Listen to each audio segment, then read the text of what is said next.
করেছি।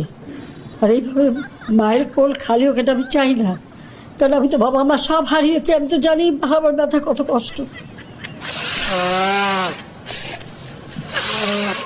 কষ্ট মুখে নিয়ে তো ফিরে আসছি এদেশের মানুষের জন্য। এখানে আমার তো কোনো চাওয়া পাওয়া নেই।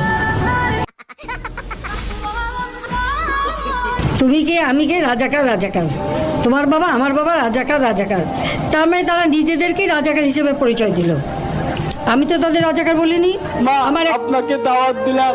আপনি কোনোদিন যদি আপনি সময় সুযোগ পান, আপনার স্বপ্নের ঘরের পাশে আমরা শাকসবজি লাগিয়েছি, আপনি যদি কোনোদিন সময় পান সুযোগ পান আমাদের এখানে এসে এক মুঠ ডাল বা একটু শাক ভাজি দিয়ে আমাদের সাথে বসে খাই দেবেন। ধৈর্য ধরে ধরে তাদেরকে বোঝানোর চেষ্টা করেছে, বারবার বলেছি।